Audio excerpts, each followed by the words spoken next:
Fala pessoal, beleza? Quais são as partes importantes do Master Node e quais são os componentes importantes dos Worker Nodes?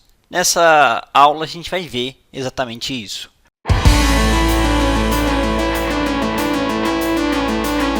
Vamos começar pelo Master Node. Quais são os componentes importantes que executam como parte do Master Node? O componente mais importante que está rodando como parte do Master Node é algo chamado etcd. Essa é a base de dados distribuída, o etcd. Todas as mudanças de configuração que estamos fazendo, todos os deployments que estamos criando, todas as operações de escalonamento que estamos realizando, todos os detalhes dessas operações são armazenadas em uma base de dados distribuída. O que estamos fazendo quando executamos esses comandos é definir o estado desejado para o Kubernetes. Estamos dizendo ao Kubernetes, eu quero 5 instâncias da aplicação E, eu quero 10 instâncias da aplicação B. Isso é chamado de estado desejado, e o estado desejado é armazenado na base de dados distribuída etcd. Portanto, todos os recursos do Kubernetes, como deployment, services, toda a configuração que fazemos é armazenada nessa base de dados distribuída. A grande vantagem dessa base de dados é que ela é distribuída. Tipicamente, recomendamos que você tenha cerca de 3 a 5 réplicas dessa base de dados para que o estado do cluster Kubernetes não seja perdido. O segundo componente importante dentro do Master Node é algo chamado API Server, ou Kube API Server. Anteriormente, estávamos executando comandos a partir do kubectl. Estávamos fazendo alterações a partir do PowerShell.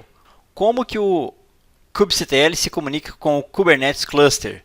Como que o terminal do PowerShell se comunica com o Kubernetes Cluster? A maneira como eles fazem suas mudanças é através do API Server. Se eu tentar fazer uma alteração através do kubectl, ou se eu tentar fazer uma alteração, por exemplo, em nuvem, no Google Cloud Console, a alteração é submetida ao API Server e processada a partir daí. Os outros dois componentes importantes presentes aqui são o Scheduler e o Controller Manager. Começando pelo Scheduler, ele é responsável por agendar os pods nos nodes.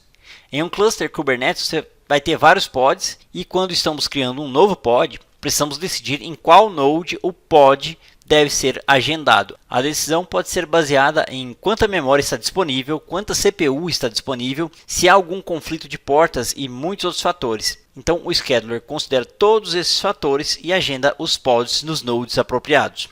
Já o Controller Manager gerencia a saúde geral do cluster. Sempre que estamos executando comandos kubectl, estamos atualizando o estado desejado. O Controller Manager assegura que qualquer que seja o estado desejado que temos, queremos, por exemplo, 10 instâncias da aplicação E e 10 instâncias da aplicação B e 5 instâncias do Release 2. Todas essas mudanças precisam ser executadas no cluster e o Controller Manager é o responsável por fazer isso. Ele assegura que o estado atual do cluster Kubernetes corresponda ao estado desejado. A coisa importante sobre um Master Node é que, tipicamente, as aplicações dos usuários, como o nosso Hello Kubernetes, não serão agendadas no Master Node. Todas as aplicações dos usuários estariam rodando tipicamente em pods dentro dos Worker Nodes ou apenas Nodes. Então, um dos componentes importantes do Node são as aplicações que queremos rodar. Por exemplo, o Hello Kubernetes, uma aplicação web, uma API ou coisas do tipo. Onde todas essas aplicações estarão rodando? Elas estarão rodando dentro dos pods. Em um único node, você pode ter vários pods rodando. Agora, quais são os outros componentes presentes no node? Os outros componentes presentes no node são, primeiro, o Agent Node, chamado de Kubelet. E qual que é o trabalho do Kubelet? O trabalho do Kubelet é assegurar que monitore o que está acontecendo no Node e comunique isso de volta ao Master Node. Então, se um pod cair, o que o Agent Node faz? Ele reporta isso para o Controller Manager. O outro componente presente nesse gráfico é um componente de rede chamado kubeproxy. Anteriormente, criamos um deployment e expusemos esse deployment como um serviço. Como isso foi possível? Isso é possível através do componente de rede. Ele ajuda você a expor os serviços em torno dos seus nodes e seus pods. O outro componente importante é o Worker Node, é o runtime de containers. A gente quer rodar containers dentro dos nossos pods e eles precisam de runtime de containers. O runtime de containers mais utilizado é o Docker. Na verdade, você pode usar o Kubernetes com qualquer implementação compatível com a especificação OCI, ou Open Container Interface.